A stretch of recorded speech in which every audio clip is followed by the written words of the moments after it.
Hello and welcome to the agenda on Hughes of the World. I'm Graham Hughes and I'm joined, as always, by Phil Moorhouse of A Different Bias fame. How you doing, Phil? I'm all right, thank you. Yeah, Yes. yeah, all good. I'm up in Yeah. Scotland today. I'm on family holiday. But as All you can right. see, it's raining and windy outside. Right? Maybe you can't see the rain, but you can certainly see the wind blowing those trees around. So yes, it's a bit of a quiet week. I don't really know what we're going to talk about this week, Phil. But before we get into that, I just want to say massive congratulations to Phil for hitting 250,000 subscribers on at A Different Bias. I don't know if there's anyone watching this who's not already subscribed to Phil's channel, but if you are, get over there and subscribe. And if you're not subscribed to this channel, subscribe to this channel as well, which would be awesome. So well done, Phil. But like I said, nothing much has happened, really. Is there anything worth talking Well, no, about? not really, because I mean, Nigel Farage tried to give a big speech and no one could be asked to report on it. It's quite funny. It was one of those classic cases as well, Yeah. right? One of those classic cases of where it was. I mean, so he's got this. He's got this by-election. He's triggered in Clacton, right? So he holds this big campaign. Well, it wasn't big; it was tiny actually. But he holds this campaign thing, 85 miles north in Norfolk, in this tiny little southern place, which I said in the video, I read it out and I said I probably pronounced that wrong because it's always the same, something spelt monkey station, and they say, "Oh, Phil, it's pronounced wibbledy flop," and it was the same thing. It was the same thing again. So I pronounced it how it's spelled, and the comments are full of people going, "Oh, it's pronounced Wyndham." So why don't you spell it like that then? But anyway, Nigel Farage attempted to gain control of the news cycle and failed miserably. I love the words Nigel Farage and failed miserably being in the same sentence. It brings me joy.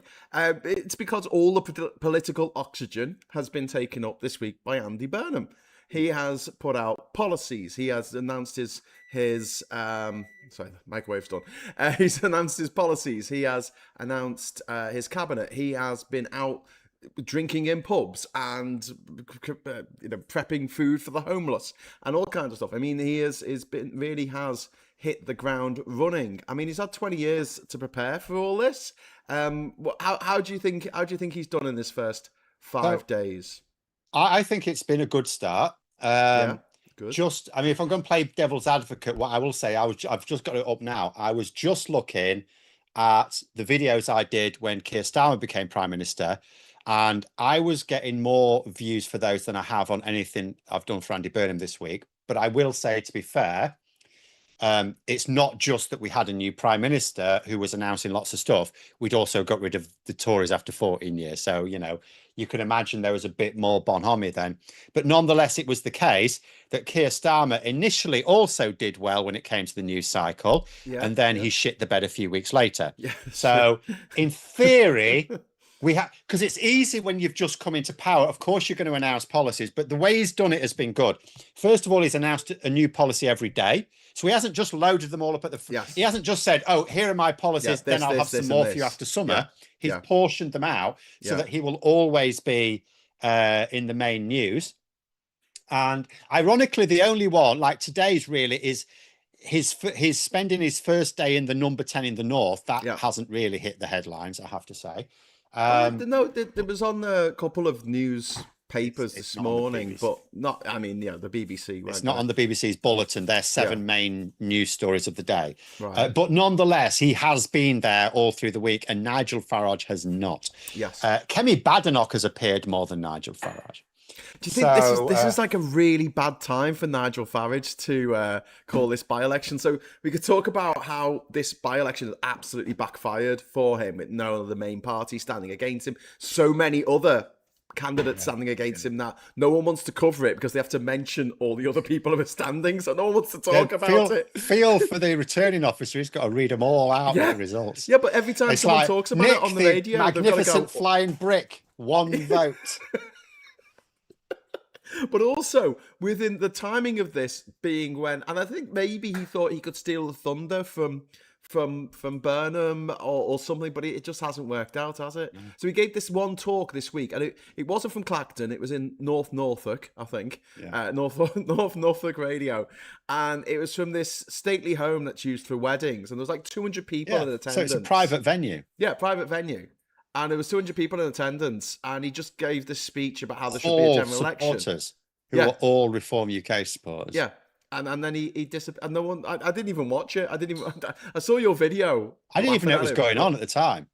Yeah. I have to say, I'm afraid someone did email me on the day to say it was happening. I hadn't checked the email at the point, but I had no. Yeah. The only way I knew it had happened was because I just thought Nigel Farage must be doing something. It's the first formal week. I mean, last Friday was the deadline for nominations, right? Yeah. Clacton. So this week's the first formal week of campaigning for that by-election, which is only in a few weeks' time. Literally 3 weeks today, we know the results. And so I thought he must be doing something. And I thought to myself, how are the news not reporting on Nigel Farage and Count Binface arguing with each other on Clacton Pier? That sounds like a great story to me. So I specifically looked up Nigel Farage in the news. And all I could find was something on this local, apparently pronounced Wyndham and Attleborough Mercury, that were reporting on it. And they described the queues, the long queues forming to get in, they said. And I looked at it, I looked at the fair, I said, there's about 200 people there. Yeah. Is this the sort of place that thinks 200 people's a lot? Is that what we're talking about? A place with a population of like 12? Yeah. But anyway. He's not been having a good week, but I'd argue Andy Burnham's been having a good week. Now, Yes. Should we get through the cabinet appointments, because this is going to be a bit of a long haul to go through them all? But To all of them, most of them are fairly unimpressive. Okay, They are. I'll wait to see. But, well, let's start with the big one. John Healey, Chancellor of the Exchequer, returning to government after resigning as Defence Secretary a few weeks ago over the level and the timing of military spending. I mean, I'll tell you what that shows. It shows Andy Burnham is really good at preventing leaks. No one even mentioned him as a contender. That was fantastic. Just being able to do that and just the have the news sort of scrambling about it is fantastic, because it shows a bit of mastery of the mainstream media, that he had everyone arguing about whether it was going to be Ed Miliband or whether it was going to be Shabana Mahmood, and it turned out it was neither of them. Yeah. Now, John Healey has previously worked at the Treasury under Gordon Brown, and he's committed to the government maintaining its fiscal rules while supporting reindustrialisation, devolution, and higher defence investment. And this comes with both. This is more spending in the UK on military equipment they're talking about, but also, to bring this in, I know this isn't defence, but also the granting of the licenses, or the licenses have already been granted to Jackdaw and Rosebank oil fields in the North Sea, but it was held up by a Scottish court a couple of years ago, and basically it looks they mocked it all. And it looks like the Burnham government's going to allow it to go ahead.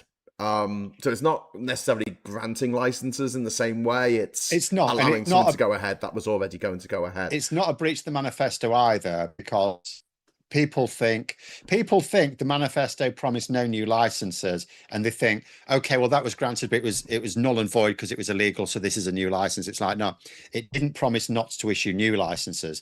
It promised not to issue new license for exploration, but the exploration's been done. So right. So it's a bit of a technicality. I know it's not great for us, Phil, but I think it's not great. I don't think it's a great direction, look but at all. No, I can see why they've done it, because as night follows day, Trump is there tweeting away on True Social, saying, "Oh, it's great. The Labour Party are digging up all the windmills and the oil," and keeps him on side, because that was a thing that he consistently criticised Keir Starmer about. He said that that was the reason why Keir Starmer is not our prime minister anymore. He put out a tweet. Has it changed his mind? Because I thought that was supposed to be about immigration. No, it was about all the windmills. Right. Seems to change. Seems to change every day, doesn't it?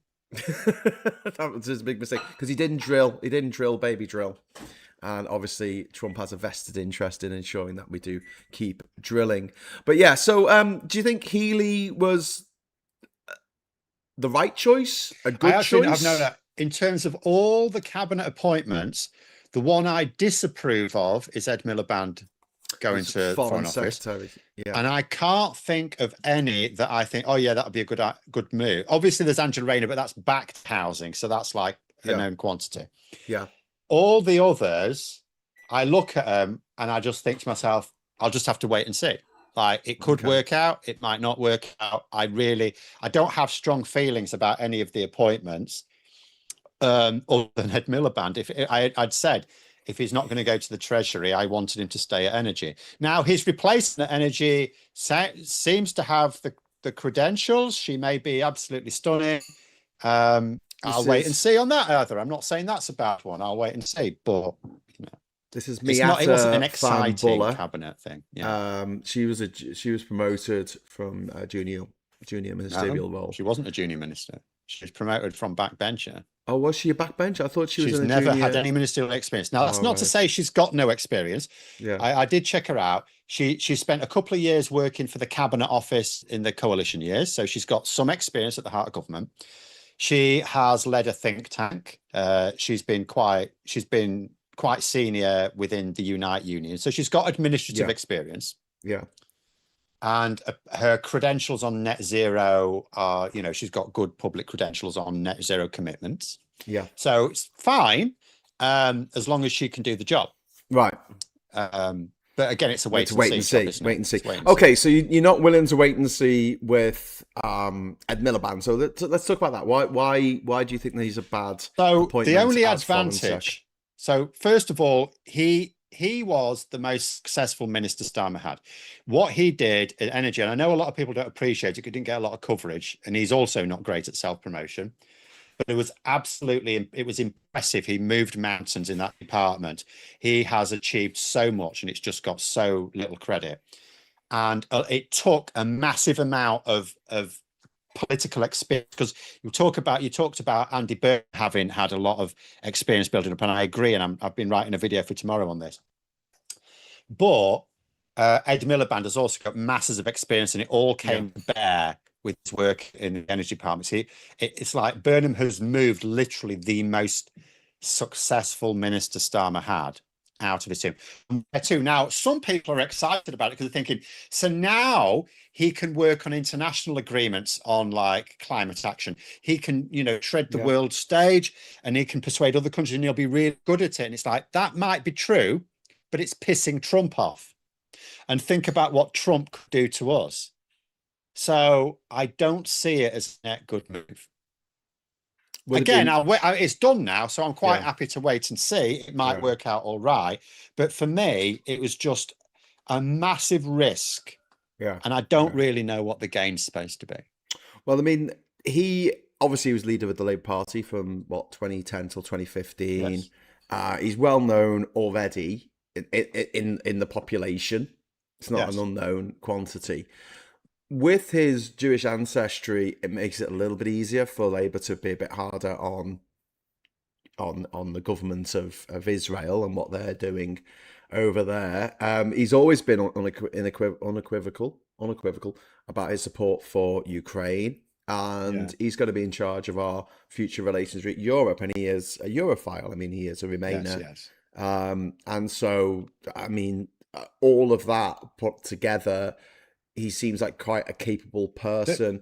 If the only thing that you're worried about is him pissing off Trump, so here's what I would say on that, though. You say about Europe. Europe are much more pragmatic, and they will respond positively to someone based on their actions, not their demographics, whereas Trump is much more on a personal level. Yeah, I know, but I'd make the argument that someone like the very left-wing for America mayor of New York, Zoran Mandami, he met up with Trump, and Trump just loved him because he just got on with him. He probably didn't know who he was, Phil. Like someone said, oh, he's the mayor of New York. Oh, he's the mayor of New York. This is the same guy that, by the way, this week, Trump actually tweeted out that in the election in, I've forgotten where it was, like Texas, South Texas, something. There was an election, and the Democrats got nowhere. They got nowhere in this election in South Texas, Phil. Nowhere. They weren't even to be seen. It was just all Republicans, as far as the eye could see. Do you know why? Because it was a Republican primary, and there were no Democrats standing. Yeah. Phil, he's not all there, mate. He's not. No, of course he's not all there. There's people now wondering if he had a bloody stroke this week, because he had another little episode, didn't he? What did he do this week? Well, his face fell a little bit like has done Oh, before. People are going, is he had a strike? What's going yeah. on? They're keeping him alive by injecting him with Unicorn's blood uh, or something. yeah, yeah.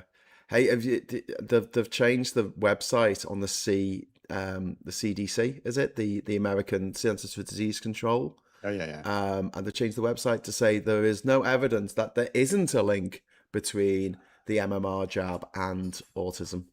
Mm. It's now official government policy to Well, I spread mean, lies about we know where this vaccines. was going right from the start. I mean, as soon as he made RFK Jr. Health Secretary, I mean, Yeah, yeah. But if Americans don't want to vaccinate their kids and want to, invest in little coffins for them to go into, and far be it for me to stop them. I just don't think that Americans should be allowed in this country without a vaccination certificate. well, we're not doing too well on our own vaccinations. I know. Of all the developed countries in Europe, we are the only one that does not, have a high enough proportion of population Yeah, vaccinated for some key yeah, diseases. yeah. The only one in And Europe. that's because of the spread of misinformation, Andrew Yeah, Wakefield, etc., etc. yeah. Okay, can we talk about Shabana Mahmood? She stayed on as Home Secretary. A lot of Well, people that on was the left really obvious. really hate her, and Well, this uh, is the mad thing, right? yeah, This is the mad thing because, let's well, talk for about it. multiple reasons. Like they were moaning that she might go to the Treasury. And I said last week, if she goes to the Treasury, she's in charge of economic policy, where the evidence suggests she's actually very left wing, and she would have no say over social policy. And people bellyached about that, and now whining that if she wasn't going to get the Treasury, it was obvious she was going to remain as Home Secretary because one, she's politically astute, and two, Andy Burnham had already said that he approved of her work as Home Secretary. Yeah, So, people need to. I'm not saying it was the fault of people who were bellyaching about her going to the. If they hadn't bellyached about that, he would have made her chancellor. He might not have done, but nonetheless, it's like, well, you can't have it both ways. Because what Andy Burnham's done, he's actually created a very balanced cabinet. I would say there's one vindictive element to it, but he's nonetheless created a genuinely balanced cabinet. It may not remain like that. I mean, Keir Starmer created a balanced cabinet to begin with, or a shadow cabinet to begin with. Didn't stay like that. And it might not he for Andy moved Burnham. people around for no reason. Well, yeah. But nonetheless, he has so far. But there's still too many people. When people want balance, what they mostly do is they perceive that at the moment they're in the losing position. So they call for balance because that'll be net good for them. But then when they get it, they want all of the power again because people are too tribal. At the end of the day, Shabana Mahmood is a very able politician. You might not like her policies, and I don't like her social policies, but she's a very able politician. She represents the biggest block of voters that are important to Labour. By far and away, the biggest block of voters are those who are left wing but socially conservative. Yeah, And if you didn't want her in the Treasury, she was all day long. As soon as yeah. John Healey was announced, I knew that Shabana Mahmood was going to be remaining as Home Secretary. It was obvious. There was nowhere else to put her. I mean, obviously there have been polls out this week. Don't know what great quality they are, but the more in I've seen common, no good ones. the more in common poll. I thought the interesting bit was about how they're polling for Starmer in the first week when he won the election Yeah. was +10, I think, and now Burnham using the same measures, whatever the measures they are, he's +12. So even now, he is more popular as a prime minister than with that Starmer pollster, yeah. ever was with that pollster. That pollster, yeah. I'm not comparing different pollsters here. I'm just saying the same one, more in common. But yeah, the if you go on the well, I'm sure you've seen this, but you go on the YouTube, not the YouTube, YouGov website. There hasn't been a bump for Labour. They're still at 20%. No. That they were middling around 20%. They have been for the last year or so. Exactly. So, but could you see any real big changes in the polls coming with Nigel Farage making an arse of himself in Clacton and people picking up on Andy Burnham's momentum with his policy announcements each day and etc.? I mean, what I would say is it's quite clear there's no Burnham bounce So that's like voters saying, we want you to prove yourself. So he's not Yeah. getting any honeymoon period. But if he can prove himself, then absolutely. He's looked out Burnham. It's happened at a time where Nigel Farage has come under pressure. Yeah. So he now has to defeat a weakened Nigel Farage, but he still has work. He still has to keep the pressure up on Farage. Yeah. He still has to show that he can command the news cycles. The first week of power, do you know what? I'd have been able to command the news cycles. So can he still do it? Particularly as we're going now, we're in the summer recess. This is like normally silly season.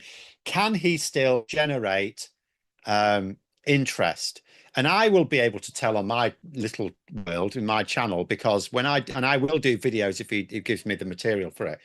Will they be all right? Sorry, say that again, Phil. I missed you. On my channel, right? Yeah. If I do videos on him, I can sort of tell, because when I was doing them on Keir Starmer's policies in the early days, they were doing very well. And then certainly last year, every time there was a new government policy that was worth talking about, I knew I had to talk about it, but I approached it with a sense of dread because I knew it was going to get terrible views, but I had to do it because that's the point of my channel. And it would bomb every single time. And will it do all right with Andy Burnham? In other words, in a month's time, when Andy Burnham's doing something and I do a video on whatever is the most notable thing he's done that week, will it do all right? It doesn't have to do stunningly well. Will it at least do all right? If in a month's time, when we're in middle of holiday season, middle of summer recess, it's August, there's not a lot of political news generally about, although Trump could be providing a little bit.